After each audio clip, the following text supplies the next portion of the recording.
السلام علیکم ورحمۃ اللہ وبرکاتہ۔ میں ہوں آپ کا میزبان جابر خان ترخیل اور آپ دیکھ رہے درسمند میڈیا۔ آج ہماری نشست ہے حضرت مولانا مفتی منیر شاکر صاحب کے ساتھ، جن کو ہم بچپن سے سنتے تھے اور ماشاءاللہ ان کے بیانات پورا KPK سنتا تھا اور ان کے بتائے ہوئے اور بیان کیے ہوئے مسائل پر عمل کیا جاتا تھا اور قابل تقلید ہوا کرتے تھے، اور ماشاءاللہ محبت بری بڑی شخصیت ہیں، لیکن کچھ مسائل میں یہ متنازع بھی رہے، تو آج ہم ان کے ساتھ ملاقات کرتے ہیں۔ السلام علیکم ورحمۃ اللہ وبرکاتہ۔ وعلیکم السلام ورحمۃ اللہ وبرکاتہ۔ محترم، کیا حال ہے؟ خیریت سے؟ اللہ کا بہت بڑا کرم ہے۔ اچھا، جماعتی سطح پر آپ کا تعلق کون سی جماعت کے ساتھ ہے؟ جماعت اشاعت التوحید و سنہ۔ اچھا، جمعیت اشاعت توحید و سنہ کے ساتھ، ہاں، ماشاءاللہ۔ اچھا، KPK میں پہلے آپ نے ماشاءاللہ خیبر میں بہت بڑا ایک جنگ و جدال کا ہو یا مناظرہ کا ہو یا جس صورت میں بھی آپ نے پیر سیف الرحمن صاحب کو شکست دی تھی، پھر اس کے بعد لوگ پوچھتے کہ آپ گئے کیوں تھے اور پھر واپس کیسے، درمیان میں کیا آسانی ہے، کیا مشکلات؟ بسم اللہ الرحمن الرحیم۔ میں نے سب سے پہلے کام کرم ایجنسی سے شروع کیا تھا، اور میں وہاں پیدا ہوا ہوں، پلا بڑا ہوں۔ وہاں بھی کافی پیروں اور شیعوں کے ساتھ اور دنیا پرست مولویوں کے ساتھ بحث مباحثے ہوئے ہیں، مناظرے ہوئے ہیں، اور جو لوگ وہاں بھی جنگ و جدال پہ اترنا چاہتے تھے اتر چکے تھے، اور جنگ و جدال پہ اترے جو بھی، لیکن بدنام مشہور آدمی ہو جاتا ہے، اترنے والا کوئی جانتا بھی نہیں۔ تو پھر اس کے بعد مجھے خیبر ایجنسی میں خدمت کا موقع ملا، الحمدللہ۔ وہاں کے لوگ ابھی تک شکریہ ادا کرتے ہوں گے، اور بڑے اچھے لوگ ہیں، افریدی قوم، دین کے عاشق لوگ ہیں۔ وہاں ہم نے دین کی خدمت کی، قرآن کا درس شروع کیا۔ جب عوام سدھرنے لگی تو پیر صاحب کو یہ اچھا نہیں لگا کہ لوگ کیوں توحید پرست ہو رہے ہیں، میری غلامی سے کیسے آزاد ہو رہے ہیں، اور ہر باطل پرست مولوی ہو یا پیر ہو، پیران تو ہے ہی سارے باطل پرست، لیکن مولوی جتنے باطل پرست ہیں، تو ان کے چنگل سے جب لوگ نکل رہے ہیں تو ان کو ضرور غصہ آنا شروع ہو جاتا ہے۔ تو ان کو جتنا بھی غصہ آیا، لیکن القرآن والاسلام یعلو ولا یعلی علیہ، اللہ کی کتاب تو اونچی رہتی ہے اور اللہ کا قانون اونچا رہتا ہے۔ تو میں نے کوئی فتح حاصل نہیں کی، لیکن میں جو بات کر رہا تھا وہ بات سچی تھی اور اللہ کے قانون اور قرآن کے مطابق تھی، اور اللہ اپنی بات کو اونچا کر ہی دیتا ہے۔ تو اللہ کی بات کے ذریعے مجھے بھی تھوڑی سی فتح نصیب ہو گئی۔ لوگ کہتے ہیں مفتی صاحب نے فتح حاصل کی، حالانکہ فتح اللہ کی کتاب نے حاصل کی۔ آپ نے ایک بیان میں کہا تھا کہ آج کل ختم نبوت کے نام پر دکانداری ہوتی ہے، تو اس بات کی کوئی وضاحت؟ پہلے تو میں نے پہلے سوال کا جواب بھی پورا نہیں کیا۔ آپ نے پہلا سوال یہ کیا تھا کہ آپ وہاں سے گئے کیسے، پھر یہ پشاور سے آؤٹ ہو کر کے پھر کیسے آئے۔ خیبر ایجنسی سے میں کسی معاہدے کے تحت آیا۔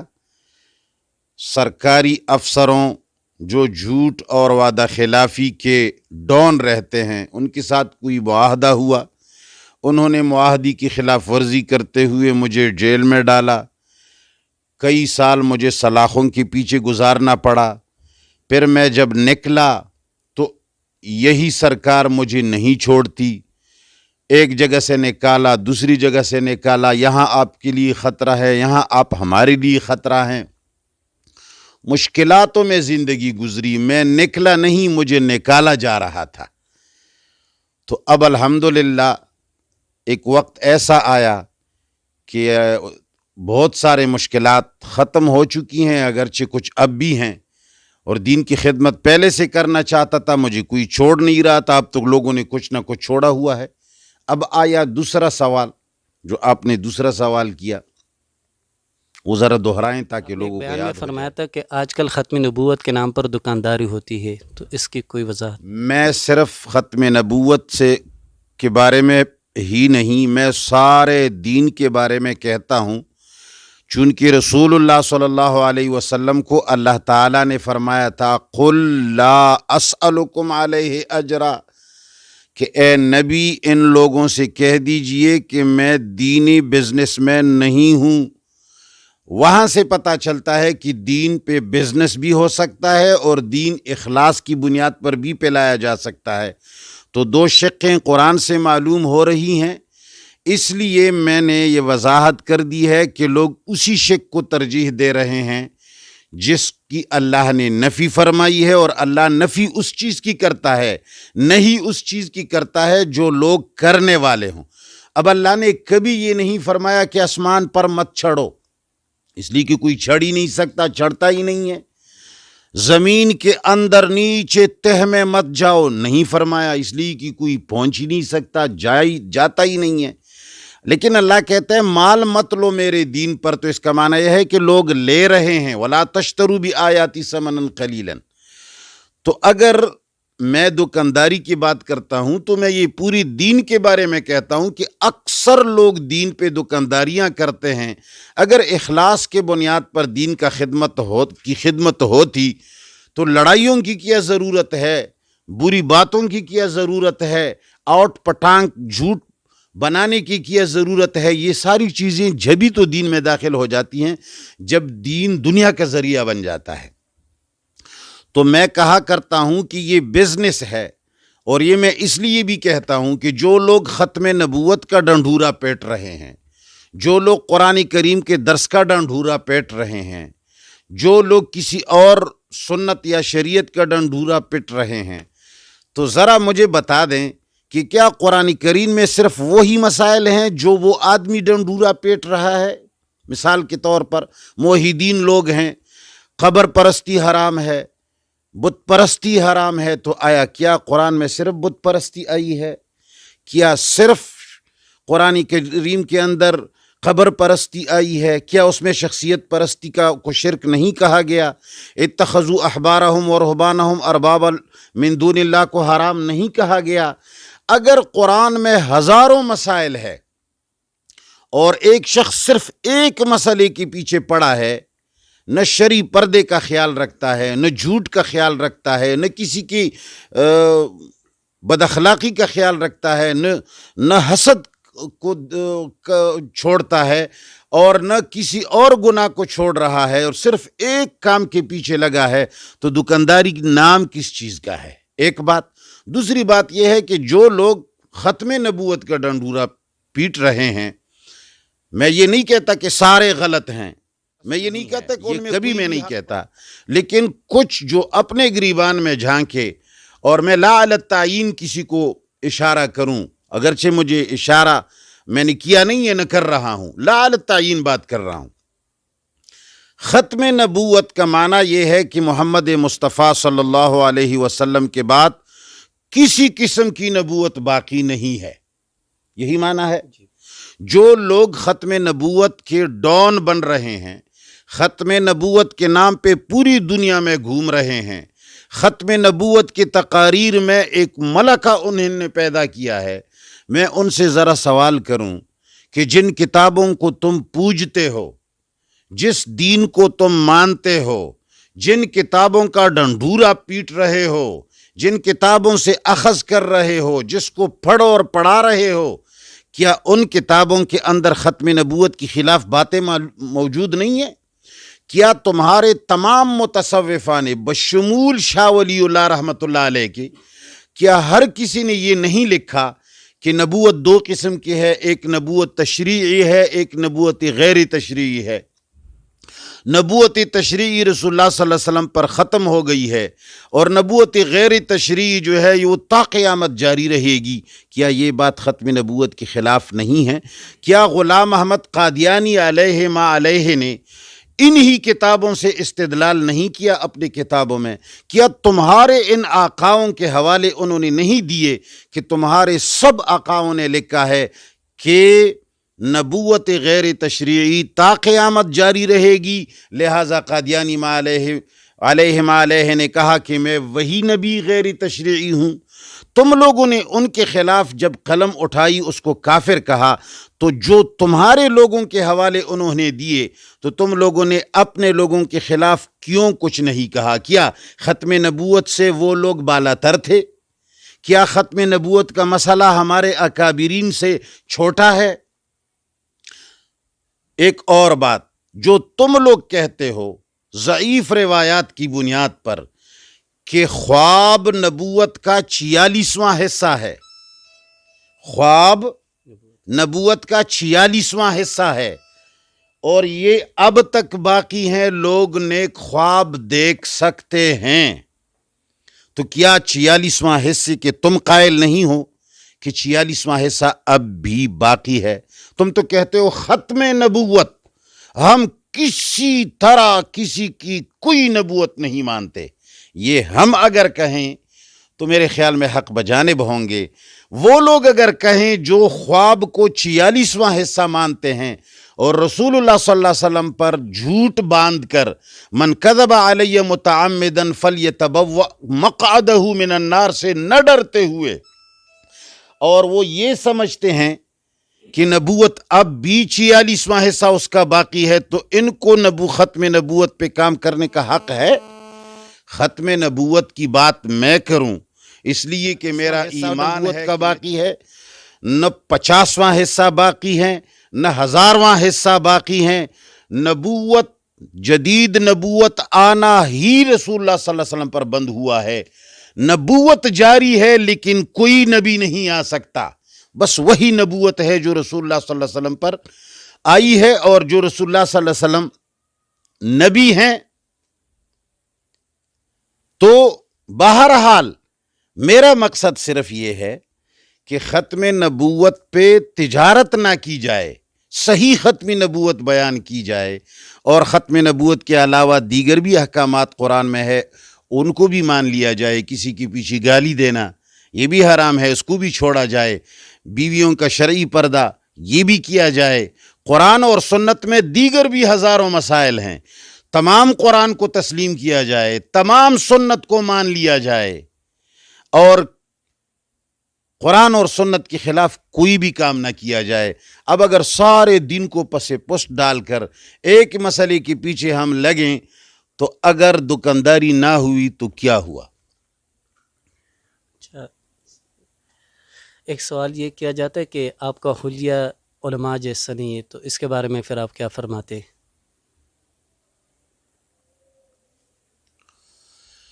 حلیہ تو مجھے اللہ نے دیا ہے، اللہ پر اگر کوئی اعتراض کرتا ہے تو میرے خیال میں اچھی بات نہیں ہے، اور باقی میرا ڈیل ڈاول جو ہے مسلمانوں کا ہے۔ اسلام میں مسلمان کے لیے، عالم کے لیے کوئی خاص ہیئت اور صورت ہے نہیں۔ جو جبہ پہنا جاتا ہے اور جو مولویت کے لیے پگڑی کی تخصیص کی جاتی ہے، تو میرے خیال میں حدیث مبارک ہے، رسول اللہ صلی اللہ علیہ وسلم نے فرمایا صلی اللہ علیہ وسلم کہ جس نے لباس شہرت پہن لیا تو وہ بہت بڑا وعید رسول اللہ صلی اللہ علیہ وسلم نے ذکر فرمایا ہے۔ وہ الفاظ مجھے یاد نہیں ہیں، محدثین کرام نے لباس شہرت میں جبے کو بھی شمار کیا ہے، اور اسی طرح مخصوص لباس کو اگر کوئی پہننا چاہتا ہے تو وہ بھی اس میں شمار ہے۔ تو میں کوئی مخصوص اور شہرت کا لباس پہنتا نہیں ہوں، اور جس حلیہ کو میں نے جو حلیہ بنایا ہوا ہے، میرے خیال میں اس میں شریعت کے خلاف کوئی چیز نہیں ہے سوائے مونچوں کے، اور میرے مونچ جو بڑے ہیں یہ میری کمی بھی ہے، کمزوری بھی ہے، اس پر میں استغفار کہتا ہوں، اور اس کو میں گناہ بھی سمجھتا ہوں۔ مرد کا بچہ ہو، مولوی اپنے گناہ کو گناہ کہے، میں تو کم از کم اس کو گناہ سمجھ رہا ہوں، اور یہ غیروں کے لیے میں نے رکھے ہیں۔ دنیا میں بہت سارے کافر اور مشرک ہیں، میں خود کو جہاد میں شمار کر رہا ہوں، تو یہ ایک ہیلہ سا ہے، ورنہ میں اپنے آپ کو گناہ گار۔ آج کل اکثر مذہبی رہنما دشمنان اسلام کے خلاف کم، اور آپ ناراض نہ ہو لیکن آپ سمیت اور اپنوں کے خلاف زیادہ بولتے، تو اس کے بارے میں پھر کیا؟ اپنوں اور غیروں کو جاننا بہت ضروری ہے۔ اپنے اگر اس کو کہتے ہیں کہ پاکستان میں رہتے ہیں یہ اپنے ہیں، تو پھر تو یہاں سکھ بھی رہتے ہیں، عیسائی بھی رہتے ہیں، ہندو بھی رہتے ہیں، ملک دشمن بھی رہتے ہیں۔ لیکن اگر اپنوں کا معنی یہ ہو کہ جو قرآن اور سنت کو ماننے والے ہوں، تو میرے خیال میں پھر آپ اپنی بات پر نظر ثانی کر لیں، اور جو اعتراض کرتے ہیں وہ بھی کر لیں۔ اپنے اگر قرآن اور سنت کے ماننے والے اپنے ہوں تو ایسوں کے خلاف میں نے کبھی کام نہیں کیا، ایک بات۔ دوسری بات، میں جن لوگوں کے خلاف کام کر رہا ہوں اور لوگ اس کو کہتے ہیں کہ اپنوں کے خلاف کام کرتے ہیں، تو میں نے پہلے بتا دیا کہ پہلے تو یہ قرآن اور سنت کی بنیاد پر اپنے ہے نہیں، قرآن اور سنت کو ایک ڈھال بنایا ہوا ہے ہم لوگوں نے، اور یہ ہم کمانے کا ذریعہ بنایا ہوا ہے۔ دوسری بات، ہم ان کے خلاف، اپنوں کے خلاف کام اس لیے کرتے ہیں کہ قرآن نے کہا ہے یا ایھا الذین آمنوا قوا انفسکم واہلیکم نارا، پہلے اپنے آپ کو سدھارو، پھر اپنے اہل و عیال کو سدھارو، پھر قریب جو ہو ان کو سدھارو۔ تو جب اللہ نے فرمایا ہے کہ جب خود نہیں سدھرو گے، اپنے جب تک متحد نہ ہوں، صاف نہ ہوں، پاک نہ ہوں، تو باہر آپ کچھ بھی نہیں کر سکتے۔ تو اس لیے ہم اپنوں پر کام کرتے ہیں، اس لیے کہ اپنے ہمیں اپنے لگتے ہیں، اور اپنوں ہی کو صاف کیا جاتا ہے، اور اپنوں ہی کو جنت کے لیے بنایا جا رہا ہوتا ہے، اور اپنے ہی کو لوگ صاف ستھرا دیکھنا چاہتا ہے، اپنے ہی کے اندر عیب برا لگتا ہے، تو اللہ نے فرمایا ہے اس لیے کرتے ہیں۔ اچھا، حالیہ دن میں آپ کا ایک بیان جو حضور صلی اللہ علیہ وسلم کی ذات کے بارے میں تھا اور ایک متنازع بنائے جا رہے، تو آپ اس وقت جذبات میں تھے یا الفاظ لوگوں نے سمجھے نہیں اور آپ اس بیان پہ قائم ہیں؟ میرا خیال یہ ہے کہ لوگ اسلام کی باتوں سے آگاہ نہیں ہیں۔ جب بھی اسلام کی کوئی ایسی بات کی جاتی ہے جو ان کو معلوم نہ ہو تو ان کو متنازع بنایا جا رہا ہوتا ہے۔ میں نے جو بات کہی تھی کہ رسول اللہ صلی اللہ علیہ وسلم کو ذاتی طور پر ہم نہیں مانتے، اس کا مقصد یہ نہیں ہے کہ اس کے ذات کو ہم نہیں مانتے۔ ذاتی کا معنی یہ ہے کہ رسول اللہ صلی اللہ علیہ وسلم، دیکھو، ذاتی طور پر صرف اللہ کو مانا جاتا ہے۔ اللہ کے ذات اور صفات جو ہیں وہ منزہ ہیں، پاک ہیں، قبول کرنے کے لائق ہیں۔ انبیاء کو جو ہم صفتی طور پہ مانتے ہیں۔ کیسے؟ اگر کوئی نبی نبوت کی صفت سے موصوف نہ ہو، نبوت کی صفت اس سے الگ کی جائے، تو اس کی ذات کو کوئی مانتا ہے؟ جواب دیجئے آپ مجھے۔ اگر وہ نبی نہ ہو تو آپ اس کو مان لیں گے؟ آپ قادیانی کو مانتے ہیں؟ نہیں مانتے۔ کیوں نہیں مانتے؟ کہ وہ نبی نہیں ہے۔ نبی نے، بس یہی بات۔ جس آدمی کے ساتھ نبوت کی صفت نہ ہو، اللہ نے جس کو نبی نہ بنایا ہو، کوئی بھی اس کی ذات کو نہیں مانتا۔ دیکھو، ذات جو ہے یہ تمام انسانوں کا ایک ہی طرح ہے، گوشت ہے، پوست ہے، خون ہے، ہڈی ہے، یہ سب کی ایک ہی طرح ہے۔ اس لیے رسول اللہ صلی اللہ علیہ وسلم فرماتے ہیں انا بشر مثلکم ما انا الا بشر مثلکم انما انا بشر، اس لیے کہ ہمارے اور ان کے ذات گوشت پوست ہڈی کے لحاظ سے تو ایک ہی طرح ہے، لیکن نبی میں جو ہم مانتے ہیں وصف نبوت مانتے ہیں۔ جب اللہ کی طرف سے اس کو وصف نبوت مل جاتی ہے، ورنہ ذاتی طور پر تو 1,24,000 انبیاء میں 25 کے علاوہ کسی اور کا نام تمہیں آتا ہے؟ دنیا میں کسی کو بھی آتا ہے، لیکن ہم مانتے سب کو ہیں۔ کیسے مانتے ہیں؟ کہ ان کا ذات بھی ہمیں معلوم نہیں، ان کے نام بھی ہمیں معلوم نہیں، ان کے قبیلے بھی ہمیں معلوم نہیں، اس لیے مانتے ہیں کہ ان کو صفت سے مانتے ہیں۔ اللہ نے ان کو نبی سے موصوف کیا ہے، نبوت سے موصوف فرمایا ہے، لہٰذا اللہ کو ہم ذاتی طور پر مانتے ہیں، انبیاء کو ہم صفتی طور پہ مانتے ہیں، کہ جب تک ان کے ساتھ صفت نبوت ہے تو ہمارے سر ان کے سامنے تسلیم خم ہیں۔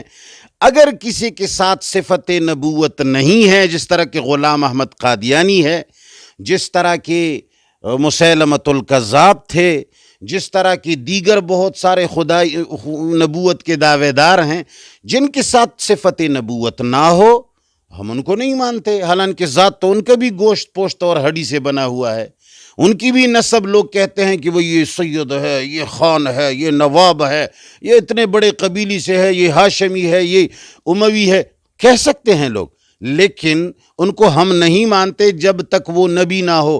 تو رسول اللہ صلی اللہ علیہ وسلم کے بارے میں نے ایک فرضی بات کہی تھی، اگر اللہ اس کو نہ بھیجتا تو ہم اس کو نہ مانتے۔ ظاہر بات ہے، اللہ جس کو نبی نہ بنا دے اس کو کون مان سکتا ہے؟ آپ نے بھی کہا غلام احمد قادیانی کو میں نہیں مانتا، تو اللہ نے نبی نہیں بھیجا، ورنہ باقی غلام احمد تو بھیجا ہے نا، غلام احمد تو بنایا ہے لیکن نبی نہیں بنایا۔ تو میرا مقصد یہ ہے، میں اب بھی وہی بات کہتا ہوں، وما ارسلنا من رسول الا لیطاع باذن اللہ، کسی رسول کی اطاعت نہیں کی جاتی مگر اللہ کی اطاعت کی وجہ سے ہوتی۔ اللہ کی اطاعت ذاتی طور پہ ہوتی ہے، نبی کی اطاعت اللہ کی وجہ سے ہوتی ہے کہ اللہ نے فرمایا ہے میرے نبی کی مانو، یہ ایسا ہے جیسے آپ نے میری مانی ہے۔ تو اصل ذات، یہ تمام کائنات میں کار فرما کون ہے؟